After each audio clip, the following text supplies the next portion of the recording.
Sa ngalan ng Ama, ng Anak at ng Espiritu Santo, Amen. sumainyo ang Panginoon. At sumayo rin. Mga kapatid, tayong lahat ay nakakaranas ng sakit. Hindi lang sa sakit ng ating pangangatawan. Minsan, nasasakdan din tayo sa ating mga relasyon at ugnayan. Minsan, lalo tayong nahihirapan dahil sa ating mga takot. Tayo nagkakasakit dahil sa ating mga pangamba. Ang kapatid, hindi ka gagaling, hindi ka bubuti, hindi ka lalakas. Dahil lang sa iyong kakaisip sa iyong mga problema, sa iyong mga takot at pangamba. Pero kung gusto mong agad gumaling sa iyong sakit, kailangan hayaan mong samahan ka ng Panginoon sa iyong paglalakbay. Kailangan anyayahan mo, papasukin mo ang Panginoon sa puso mo, sa buhay mo. Sa mga maraming pagkakataon na kung saan mag-isa lang tayong naglakbay, mag-isa tayong hinarapan natin ang ating mga pagsubok sa buhay.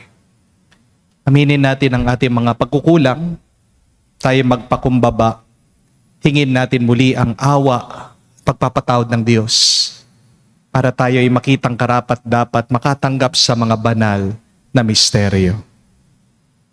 Inaamin ko Sa makapangyarihang Diyos at sa inyo mga kapatid, na lubha kong nagkasala sa isip, sa salita at sa gawa at sa aking pagkukulang.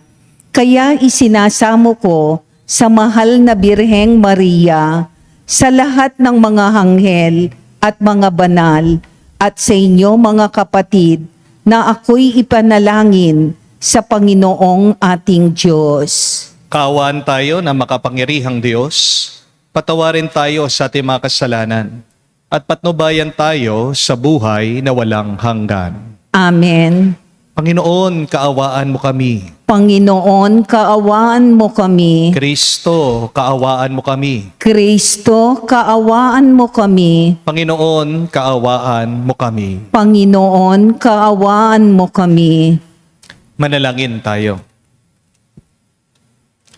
Ama naming makapangyarihan, kaming mga tinubos mo at kinupkop ay tunghayan mo ngayon sa iyong kagandaang loob, upang sa pagsampalataya sa anak mong si Kristo, makamtan ang kalayaan at pamana sa piling mo.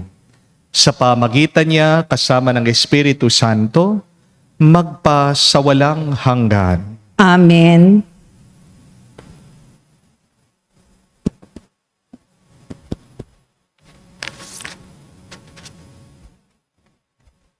Pagbasa mula sa mga gawa ng mga apostol. Noong mga araw na iyon, dumarami na ang mga sumasampalataya at nagreklamo ang mga Helenista laban sa mga Hebreyo. Sinabi nila ang mga babaeng balo sa pangkat nila ay napapabayaan sa pang-araw-araw na pamamahagi ng ikabubuhay. Kaya't tinipon ng 12 ang buong kapulungan ng mga sumasampalataya at sinabi sa kanila, "Hindi namin dapat pabayaan ang pangangaral ng salita ng Diyos upang mangasiwa sa pamamahagi ng ikabubuhay. Kaya mga kapatid, pumili kayo ng 7 lalaking kilala sa pagiging mabuti, matatalino at puspos ng Espiritu Santo, at ilalagay namin sila sa tungkuling ito. At iuukol naman namin ang buong panahon sa pananalangin at sa pangangaral ng salita." Nalugod ang buong kapulungan sa panukala ng mga apostol, kaya't pinili nila si Esteban, isang lalaking matibay ang pananalig sa Diyos at puspos ng Espiritu Santo, at sina Felipe, Procoro, Nicanor, Timon, Parmenas at Nicolas na taga-Antioquia, isang hentil na naakit sa Judaismo. Iniharap sila sa mga apostol. Sila'y ipinanalangin ng mga ito at pinatungan ng kamay. Patuloy na lumaganap ang salita ng Diyos at ang sumasampalataya ay parami ng parami sa Jerusalem. At maging sa mga saserdote, marami ang sumampalataya. Ang salita ng Diyos. Salamat sa Diyos. Poon, pag-asa ka namin, pag-ibig mo'y aming hiling. Poon, pag-asa ka namin, pag-ibig mo'y aming hiling. Lahat ng matuwid dapat na magsaya dahil sa ginawa ng Diyos sa kanila. Kayong masunuri magpuri sa Kanya, ang Panginoong Diyos ay pasalamatan, tugtugin ng alpat, awit ay saliwan. Poon, pag-asa ka namin, pag-ibig mo'y aming hiling. Panginooy tapat sa Kanyang salita at maaasahan ang Kanyang ginawa. Minamahal niya ang gawang matapat, ang pag-ibig niya sa mundo'y laganap. Poon, pag-asa ka namin, pag-ibig mo'y aming hiling. Ang may takot sa Diyos at nagtitiwala sa Kanyang pag-ibig ay kinakalinga. Hindi babayaang sila ay mamatay, kahit magtataggutom sila'y binubuhay. Poon, pag-asa ka namin, pag-ibig mo'y aming hiling.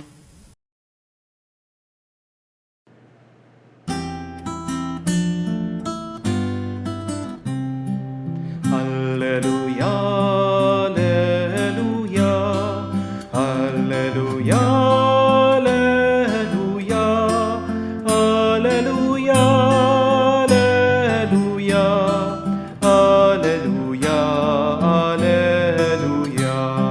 alleluia, alleluia, alleluia, alleluia, alleluia. Si Kristo'y muling nabuhay, Kanyang nilikha ang tanan, mga tao'y dinamayan. Aleluya, aleluya. Sumainyo ang Panginoon. At sumayo rin. Ang mabuting balita ng Panginoon ayon kay San Juan. Papuri sa iyo, Panginoon. Nang nagtatakip silim na, ang mga alagad ay pumunta sa tabi ng lawa, sumakay sa bangka. Pagtawid sa Capernaum, madilim nang wala pa si Jesus. Lumakas ang hangin at lumaki ang alon. Nang makagaod na sila ng mga 5 o 6 na kilometro, nakita nila si Jesus na lumalakad sa ibabaw ng tubig. Palapit sa bangka at sila'y natakot. Ngunit sinabi niya sa kanila, "Huwag kayong matakot, ako ito." Tuwang-tuwa, silang pinasakay si Jesus sa bangka. At pagdakay, sumadsad ang bangka sa kanilang patutunguhan. Mga kapatid, ang mabuting balita ng ating Panginoon. Pinupuri ka namin, Panginoong Hesu Kristo. Magandang araw po muli sa inyong lahat. Meron pong isang kwento tungkol sa isang lalaki na nagtitinda po ng walis, timba at tabo. Siya po ay pumupunta, nagdo-door to door at palipat-lipat po siya ng mga barangay at baryo para makapagtinda, para makapagnegosyo. Habang naglalakad daw po itong lalaki, nakarating po siya sa isang ilog. Ang problema, nakita niya, malakas po yung agos ng tubig. At pakiramdam niya, kapag sumubok po siya, tiyak baka aanurin siya ng tubig. Malapit na po yung susunod na barangay na kanyang pupuntahan. Kung babalik pa po siya ng daan, masasayang lang po yung kanyang pagod. Habang nag-iisip po siya ng paraan kung paano makatawid, ito pong lalaki, napadaan daw po ang isang matanda at nakita niya yung problema po ng lalaki. Pinayuhan daw po ng matanda itong lalaki, sabi niya, "Mawawala ang takot mo sa lakas ng tubig kung aapakan mo yung mga bato sa ilalim ng ilog." Medyo kabado po itong lalaki. Pero sinubukan po niya yung payo nitong matanda. Isang hakbang, tapos isa pa, hanggang sa tuluyan po nakatawid na sa ilog itong lalaki. Tuwang-tuwa daw po ito at nagpasalamat siya doon sa matanda. Mga kapatid, Magandang paalaala po ito sa ating lahat. Hindi ka nananalo sa takot dahil lang sa kakaisip mo. Amen? Magtatagumpay ka sa iyong takot sa pamamagitan ng maliit na hakbang na may pananampalataya. Remember that you can never win against fear just by thinking about it. We win against fear by taking little steps of faith. Kung hindi mo kaya yung lundag ng pananampalataya, kahit isang maliit na hakbang lang, basta't puno yan ng pananampalataya. Minsan nga, lalong lumalakas ang takot natin. Dahil sa ating kakaisip. Di po ba? May kakaunti ka lang nararamdaman. Agad, nag-google ka na. Kinakabahan ka. Baka cancer ito. Baka malala na yung sakit ko. Pero pagpunta mo naman sa doktor, sa hospital, acid reflux lang pala. Ang takot, pinapalaki ng iyong pag-iisip. May utang ka, palagi mong iniisip, hindi ka na makakaahon. Habang buhay na lang akong ganito. Kaya ano po yung nangyayari doon sa mga iba? Nagiging mainitin ang ulo nila, nagiging malungkot sila, nadidepress sila, inaaway nila lahat ng mga kasama nila. Nag-message ka sa mister mo sa abroad, wala siyang reply. After 10 minutes, nag-iisip ka na agad. Sinasabi mo, baka galit siya. Ano kaya yung sinabi kong mali? Ano kaya yung hindi niya gusto? Baka may kabit na ito, pinagpalit na ako. Walang hiya talaga siya. Pero ang totoo, busy lang pala. Natutulog, nagpapahinga yung asawa mo. Di po ba? Late na umuwi yung iyong asawa. Agad galit na galit ka. Ano yung nasa isip mo? Meron sigurong ibang kadate yan. Niloloko ako ng aking asawa. Pero ang totoo, traffic lang talaga. May extra work yung asawa mo. Di po ba? Magbo-board exam ka, nauuna pa yung takot mo dyan sa isip mo. Kaya na may mental block ka. Tandaan niyo po ito, mga kapatid. Ang takot parang apoy. Kung hinihipan mo yan sa iyong isip, lalo itong lumalaki, lalo itong makakasira. Di po ba? Pero kapag hinaharapan mo na may pananampalataya ang iyong takot, unti-unti itong namamatay. Amen? Pero mabuting balita, hindi lang naman po tayo ang lumalaban sa takot. Ang Diyos mismo ang pumapatay sa apoy ng takot. Sa ating pong ebanghelyo, nagpakilala daw po ang ating Panginoong Jesucristo sa kakaibang paraan. Naglalakad daw po siya sa ibabaw ng tubig. Hindi po ito basta't himala lang, may malalim itong kahulugan. Noong po kasing unang panahon, ang dagat ay hindi lang po tubig para sa mga Hudyo. Ang dagat ay simbolo ng kaguluhan, ng panganib, at ng kasamaan. Pinaniniwalaan po ng mga sinaunang Hudyo, ang dagat ay ang lugar ng mga halimaw at ng mga masamang espiritu. Kaya nga, kung maalala nyo po, yung pong eksena na kung saan yung may mga taong sinaniban ng maraming masamang espiritu. Nakiusap sila sa ating Panginoong Jesucristo na sila'y sumanib na lang sa mga baboy. At nung pumunta yung mga masamang espiritu sa baboy, tumakbo daw yung mga baboy saan? Sa dagat. Ibig sabihin, umuuwi lang sila. Kaya nga, nung nagpakita ang ating Panginoong Jesucristo, naglalakad sa ibabaw ng dagat, para bang sinasabi niya sa kanyang mga alagad, parang sinasabi niya sa ating lahat, ako ay mas makapangyarihan sa lahat ng kinakatakutan ninyo. At mga kapatid, pansinin niyo po ito. Nung pumasok daw ang ating Panginoong Jesucristo sa bangka, agad daw silang nakarating dun sa kanilang paroroonan. Ano pong ibig sabihin nito? Kapag kasama mo si Jesus, hindi naman mawawala yung nakakatakot na dagat, pero nawawala ang takot mo. Amen? Kapag kasama mo ang Panginoon, hindi naman nawawala yung problema mo, pero nagiging ligtas ang paglalakbay mo. Hindi naman magiging mas madali ang buhay, pero nagiging mas magaan ang iyong ginagawa kapag kasama mo ang Panginoon, si Jesus, ang ating Diyos. Amen? Mga kapatid, minsan ang problema natin, hindi naman ganoon kalaki, pero lumalaki lang dahil sa ating pag-iisip. Dahil sa iyong pag-iisip, yung ulan minsan nagiging bagyo. Hindi po ba? Simpleng sakit, pero dahil sa iyong pag-iisip, nagiging malala. Simpleng problema, dahil sa iyong pag-iisip, ginagawa mong katapusan na. Simpleng pagsubok, dahil sa iyong pag-iisip, ginagawa mong kapahamakan. Pero kapag pinapasok mo si Jesus sa bangka ng iyong buhay, magbabago ang lahat.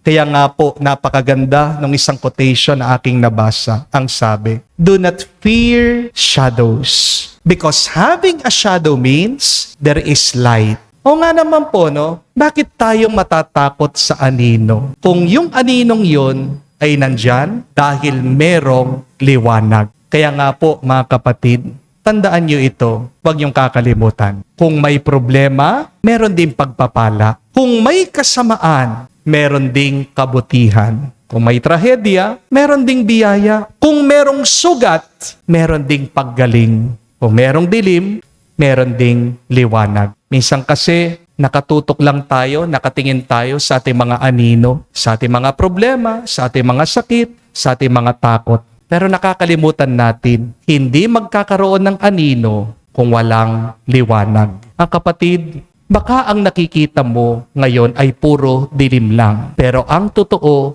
may liwanag na malapit sa iyo.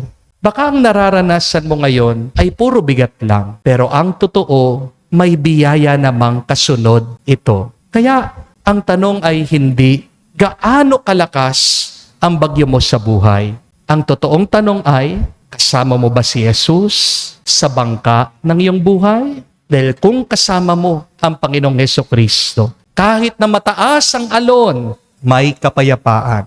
Kahit na may kadiliman, may liwanag. Kahit na meron kang takot at pangamba, lalakas pa rin ang loob mo bandang huli. At kapag kasama mo, ginagabayan ka ng ating Panginoon, dadalhin ka niya sa pangpang, ligtas, buo, at hindi ka niya iiwan ngayon hanggang sa magpa sa walang hanggan. Amen.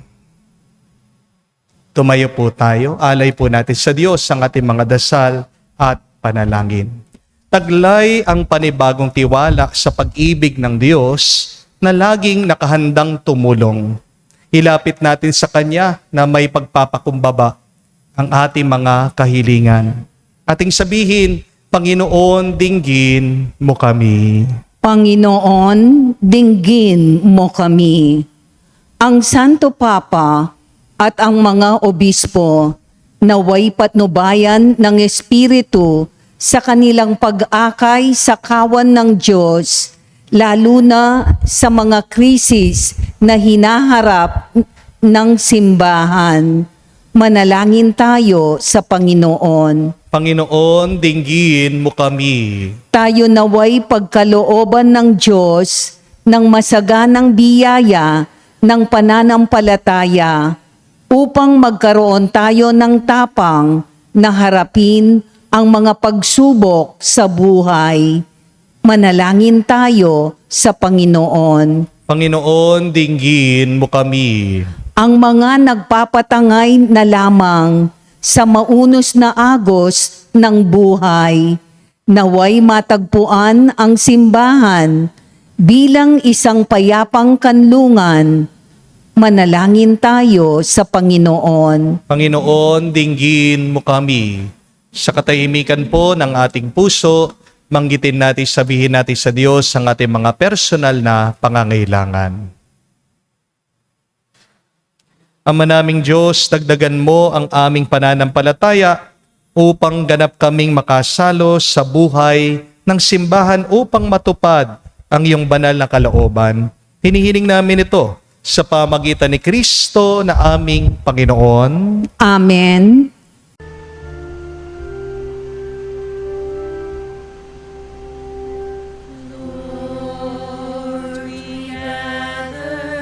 To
Manalangin kayo mga kapatid para ang ating mga paghahain ay kalugdan ng Diyos amang makapangyarihan. Tanggapin nawa ng Panginoon itong paghahain sa iyong mga kamay, sa kapurihan niya at karangalan, sa ating kapakinabangan at sa buong sambayanan niyang banal. Ama naming lumikha, para mo ng awa, gawin mong banal ang mga alay naming iyo sanang kalugdan, at kami gawin mong hain sa iyong laging nakalaan. Sa pamagitan ni Jesucristo kasama ng Espiritu Santo, magpa sa walang hanggan. Amen. Sumainyo ang Panginoon. At sumayo rin. Itaas sa Diyos sa inyong mga puso at diwa. Itinaas na namin sa Panginoon. Pasalamatan natin ang Panginoong ating Diyos. Marapat na siya ay pasalamatan. Ama naming makapangyarihan, tunay nga marapat ikaw ang aming pasalamatan. Ngayong pinagdiriwang ang paghahain ng Mesiyas, ang maamong tupa na tumubos sa aming lahat, sa paghahain ng sariling buhay at sa pagkabuhay ng anak mong mahal, nabuksang ganap ang iyong tahanan at kami pinaghaharian mo naging kasambahay. Sa pagkamatay niya sa krus na lupig ang kamatayan, sa kanyang pagkabuhay naging buhay siya ng tanan. Kaya kaisa na mga anghel nagsisiawit ng papuri sa iyo na walang humpay sa kalangitan. Kami nagbubunyi sa iyong kadakilaan.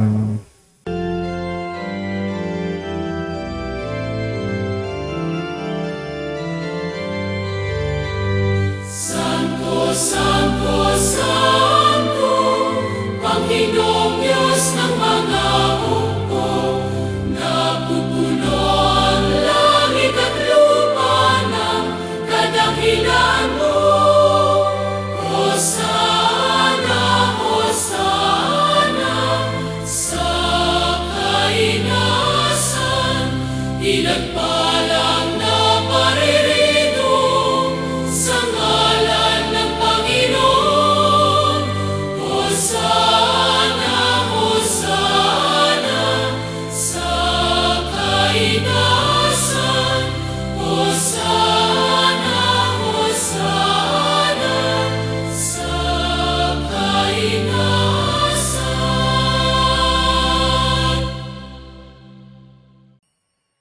Ama naming banal, ikaw ang bukalan tanang kabanalan. Kaya't sa pamagitan ng iyong Espiritu, gawin mong banal ang mga kaloob na ito, upang para sa amin, maging katawan at dugo ng aming Panginoong Heso Kristo. Bago niya pinagtiis ang kusang loob na maging handog, hinawakan niyang tinapay, pinasalamatan kanya. Pinaghati-hati niya iyon, inabot sa kanya malagad at sinabi, tanggapin ninyong lahat ito at kanin. Ito ang aking katawan na ihahandog para sa inyo.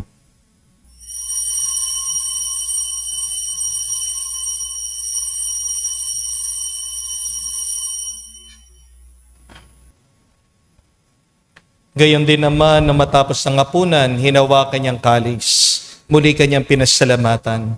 Nabot niyang kalis sa kanyang malagad at sinabi, tanggapin ninyong lahat ito at inumin.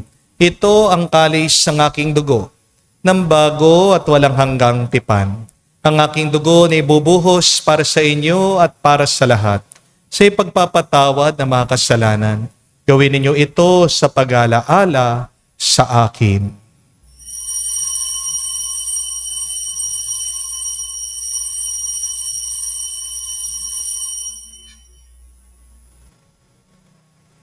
Ang misteryo ng pananampalataya. Aming ipinahayag na namatay ang iyong anak, nabuhay bilang Mesiyas at magbabalik sa wakas para mahayag sa lahat. Ama, ginagawa namin ngayon ang pag-alaala sa pagkamatay at muling pagkabuhay ng iyong anak. Kaya tinialay namin sa iyong tinapay nagbibigay buhay at ang kalis sa nagkakaloob ng kaligtasan. Kami nagpapasalamat dahil kami yung minarapat na tumayo sa harap mo para maglingkod sa iyo. Sinasamo namin kami magsalo-salo sa katawan at dugo ni Kristo ay mabuklod sa pagkakaisa sa pamagitan ng Espiritu Santo. Ama, lingapin mong yung simbahan, laganap sa buong daigdig. Puspusin mo kami sa pag-ibig. Kaisa ni Leon ang aming Santo Papa, si Florentino aming Arsobispo ng Tanang Kaparian. Alalahanin mo rin ang aming mga kapatid na nahimlay may pag-asang sila'y muling mabubuhay. Gayon din naman lahat ng mga pumanaw. Kawan mo't sila at patuloyin sa iyong kaliwanagan. Kawan mo at pagindapatin kaming lahat na makasalo sa iyong buhay na walang wakas.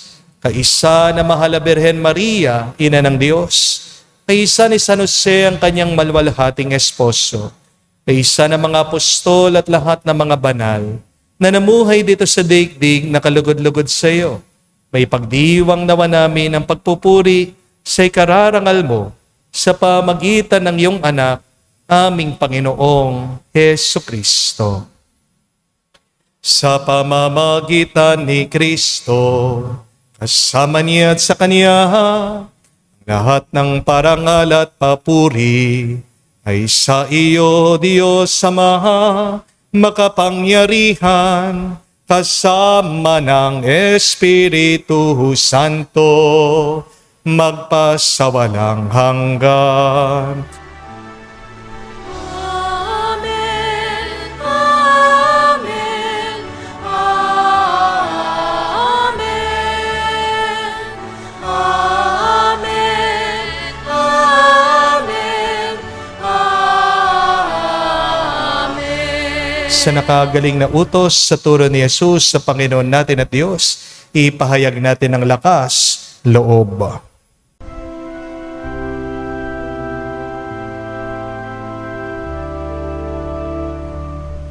Ama namin, sumasalangit ka, sambahin ang ngalan mo, mapasa amin ang kaharian mo, sundin ang loob mo dito sa lupa para nang sa langit. Bigyan mo kami ngayon ng aming kakanin sa araw-araw at patawarin mo kami sa aming mga sala para ng pagpapatawad namin sa nagkakasala sa amin. At huwag mo kami ipahintulot sa tukso, at iadya mo kami sa lahat ng masama.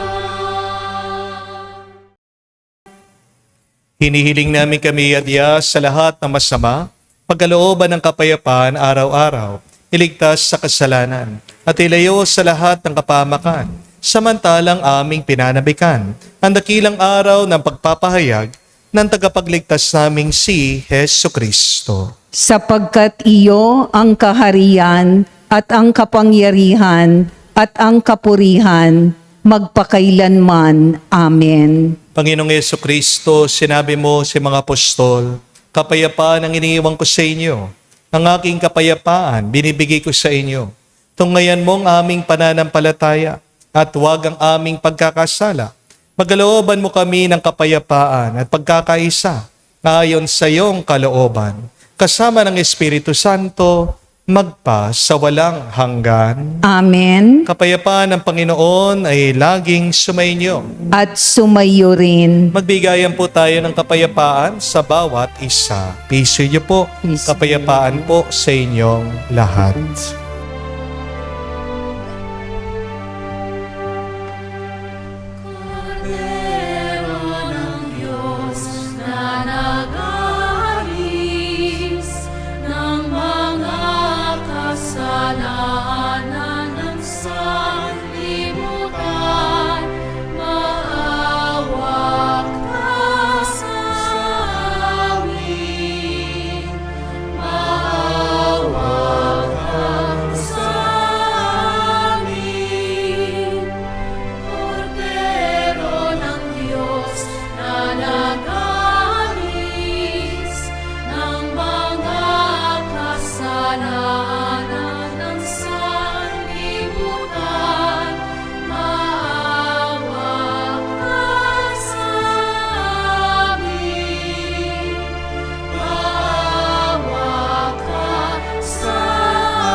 Mga kapatid, naririto ang ating Panginoong Jesucristo, ang Kordero ng Diyos. Siya nag-aalis sa mga kasalanan ng sanlibutan.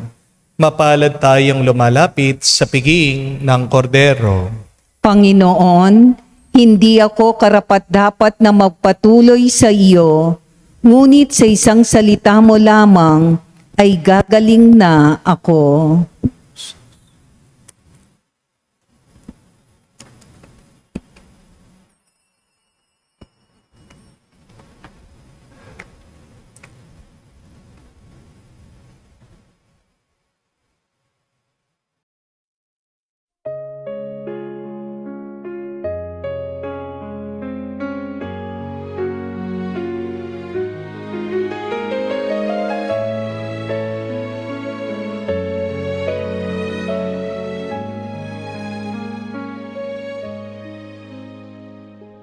Stay with me, Lord, that I never forget you. Stay with me, Lord, because I am weak.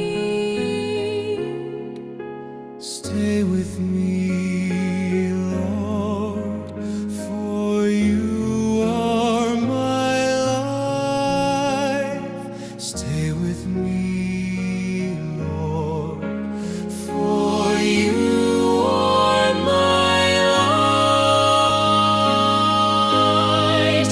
Oh, how I need you, my Jesus, in this night of exile. Stay with me, my Jesus, in the breaking of the bread, the light which disperses all darkness, the force that sustains me, the unique joy of my heart.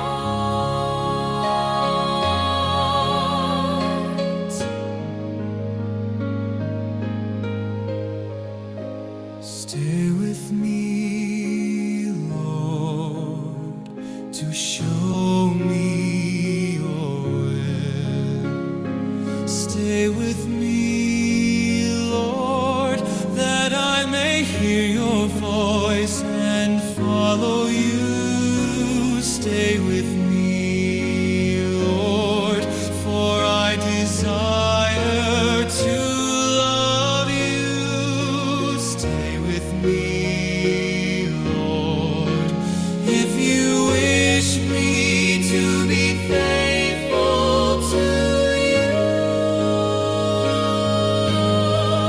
Oh, how I need you, my Jesus, in this night of exile. Stay with me, my Jesus, in the breaking of the bread, the light which disperses all darkness,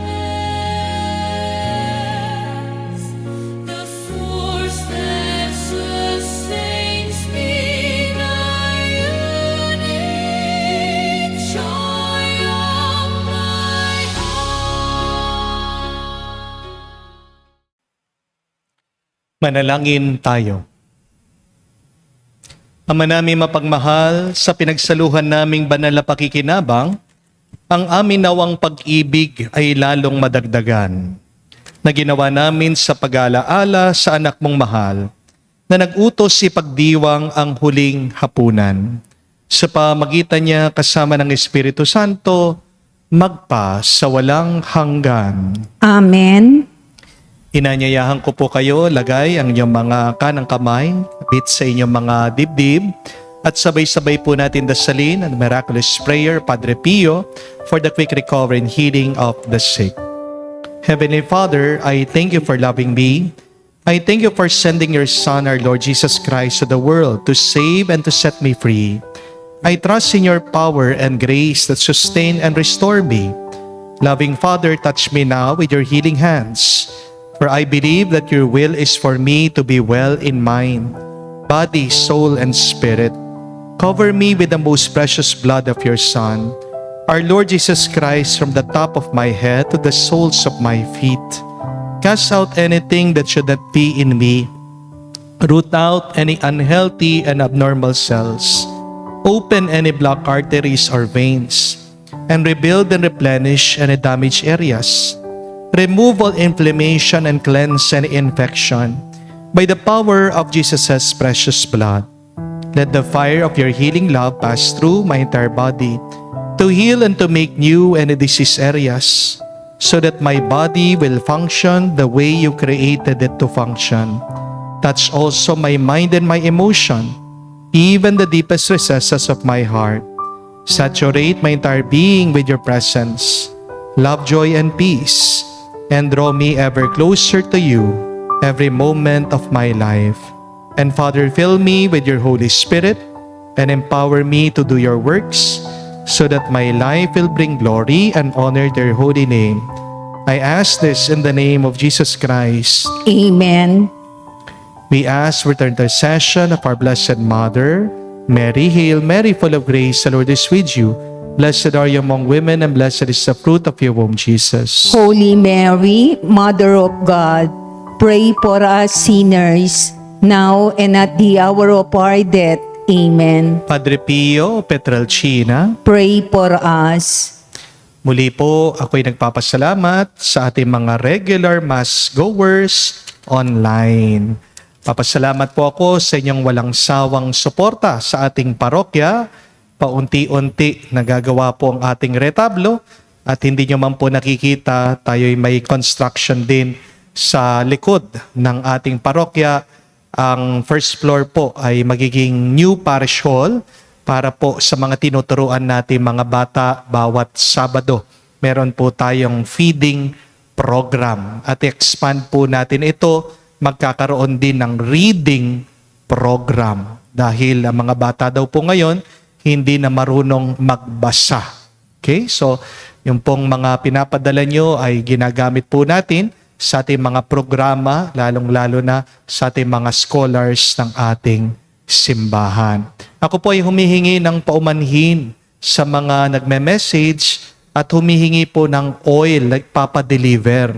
Hindi po namin magawang ipadeliver sa inyo yung mga healing oil dahil medyo mahina po yung kanilang glass. Meron pong tendency na mabasag yung glass.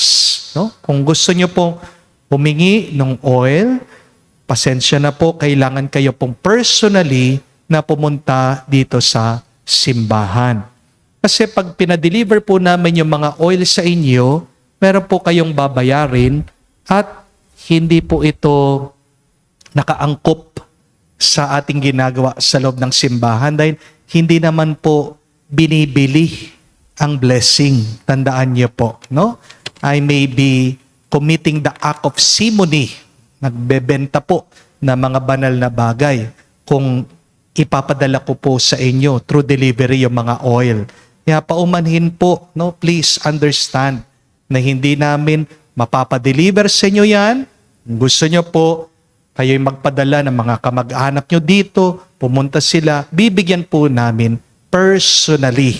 No? Sana in person po kayo pumunta. Okay? So sa inyo po lahat, maraming salamat. Kung babalikan niyo po ang ating ebanghelyo, dalawa po ang naging milagro. Una, ang paglalakad ng ating Panginoong Hesukristo sa ibabaw ng tubig na nagpapahayag na siya ay Diyos, pinakamakapangyarihan, mas makapangyarihan kaysa sa kasamaan. Kaya nga, ano man yung masama ng iyong pinagdadaanan, lumapit ka lang, kumapit ka sa Panginoon. Ang ating Panginoon ay ang ating bato. Ang ating Panginoon ay ang ating sandigan. Ang ating Panginoon ay pundasyon ng ating mga panaginip at pangarap. Kaya kung gusto niyo pong manatiling matatag, malakas, laban ng anumang kasamaan sa inyong buhay, huwag kayong aalis, huwag kayong lalayo sa ating Panginoong Hesukristo. But the second miracle is the miracle of that boat quickly arriving at its destination. Pagkasakay daw po ng ating Panginoon, agad-agad sila po ay nakarating sa kanilang paroroonan. Minsan madalas nagmamadali tayo, hindi po ba? Gusto natin makabayad tayo agad sa utang, gusto nating gumaling tayo sa ating mga sakit, gusto nating magbago yung ating asawa, yung ating anak, gusto nating matapos itong krisis sa Middle East. Marami tayong gusto. Pero hindi mapapabilis yung ating mga plano kung wala ang Diyos sa ating bangka. Because remember, it is God who establishes our steps. Kung ikaw ay lalakad, kung ikaw ay magpapatuloy sa paglalakbay na ito, papasukin mo ang Panginoon palagi sa puso mo. Your strength is when you have this strong connection with the Lord. Kaya nga, pag mong titignan kung gaano kalaki yung bagyo ng iyong problema sa buhay, tignan mo kung nandyan ba malaki at makapangyarihang Diyos sa loob mo. Kung nasa iyo ang Diyos, kung meron kang matibay na paniniwala, bakit ka pa matatakot? Huwag kang mangamba, pagpatuloy mo lang dahil hindi ka papabayaan ng Diyos. Sumainyo ang Panginoon. At sumayo rin. At kayo'y basbasan ng Diyos, makapangyarihan sa lahat. Sa ngalan ng Ama, ng Anak, ng Espiritu Santo, Amen. ang ating misa ay natapos na. Humayo kayo sa kapayapaan ni Kristo. Salamat sa Diyos.